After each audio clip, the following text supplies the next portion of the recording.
कभी मेरे ठेले पर भी भीड़ रहती थी। अब तो जैसे गांव वालों को मेरा चेहरा भी नहीं दिखता। तभी गांव में शहर से आए एक दंपति दाखिल हुए, राकेश और नेहा। उन्होंने एक गांव वाले को रोका।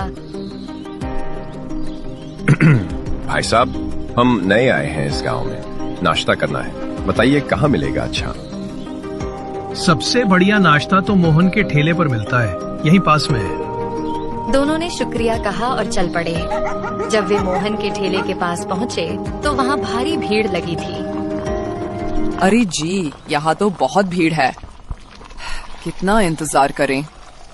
सही कहा, चलो कहीं और देखते हैं। तभी नेहा की नजर पास में पड़े एक सुनसान ठेले पर पड़ी।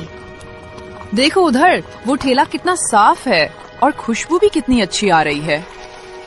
हाँ चलो वहीं चलते हैं। वो दोनों किशन एक अजीब बात है, कल हम किशन के ठेले पर गए थे, आज जाने क्यों हमारे पैर खुद ब खुद मोहन के ठेले की ओर खिंच गए। कुछ तो अजीब है उस ठेले में। अरे नहीं बाबूजी, कुछ अजीब नहीं। मोहन के आलू पूरी का स्वाद ही ऐसा है कि लोग खुद खिंच जाते हैं। पर राकेश और नेहा जब आगे बढ़े तो दोनों के मन में एक ही सवाल गूंज रहा था, क्या सचमुच स्वाद खींचता है या फिर मोहन का कोई रहस्यमयी राज? शाम का समय था। किशन अपने घर में चूल्हे के पास बैठा था कि तभी दरवाजे पर दस्तक हुई। दरवाजा खोला तो सामने राकेश और नेहा खड़े थे। अरे सर, मैडम, आप यहाँ मेरे घर पर? किशन जी, जो आपने कहा था, लगता है वो सब सच है। देखा, मैंने पहले ही कहा था, वो मोहन कोई साधारण आदमी नहीं है। पर आपको किशन ने उन्हें देखकर मुस्कुराते हुए कहा, आइए सर, मैडम गरम गरम आलू पूरी दूं? हाँ भाई, 2 प्लेट देना, पूरी एकदम फूली हुई होनी चाहिए। किशन ने स्नेह से 2 प्लेट परोसी।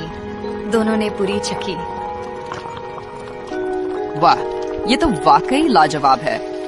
सच में भाई, तुम्हारी पूरी का तो कोई जवाब नहीं। पर एक बात बताओ, इतने बढ़िया स्वाद के बाद भी यहाँ कोई ग्राहक क्यों नहीं? क्या बताऊं साहब, उस मोहन ने कुछ जादू कर रखा है।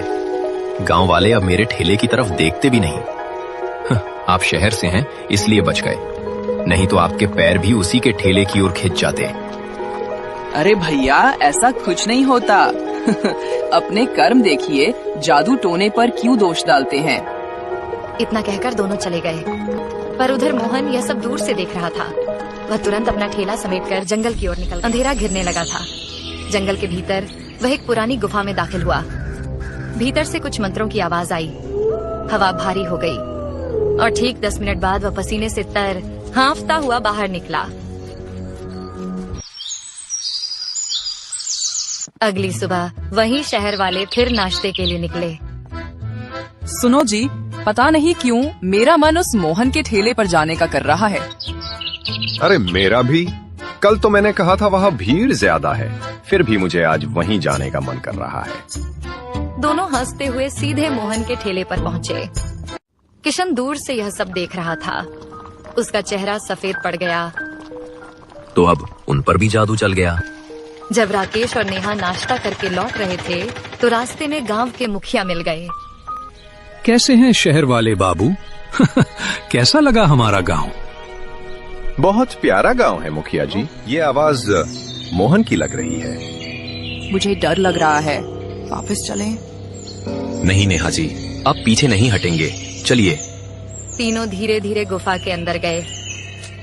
उस रात के बाद किशन, राकेश और नेहा को किसी ने फिर कभी नहीं देखा।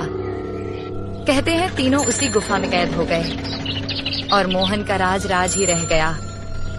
अगली सुबह मोहन ने हमेशा की तरह अपना ठेला लगाया, मुस्कुराते हुए पूरी तलने लगा और इसी तरह खत्म हो गई कहानी एक लालची आलू पूरी वाले की। नहीं हुआ।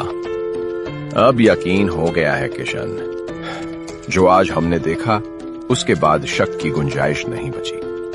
किशन हैरान होकर बोला, क्या देखा आपने? हमने मोहन को जंगल की तरफ जाते देखा। एक थैली में कुछ था, शायद वही राज छिपा है वहाँ। तो फिर देर किस बात की? चलो आज उस जादू का पर्दा फाड़ ही देते हैं। तीनों जंगल की ओर निकल पड़े। हवा ठंडी थी, पेड़ झूम रहे थे और चारों तरफ एक रहस्यमय सन्नाटा था। सुनिए, ये कैसी गंध है? चिकन की खुशबू जैसी। लगता है मोहन ने ही चिकन लाया होगा। दूसरा कौन जंगल में चिकन लाएगा? कुछ दूर जाने पर उन्हें एक पुरानी गुफा दिखाई दी। गुफा के भीतर से किसी के बड़बड़ाने आवाज आ रही थी, जैसे कोई मंत्र पढ़ रहा हो। किशन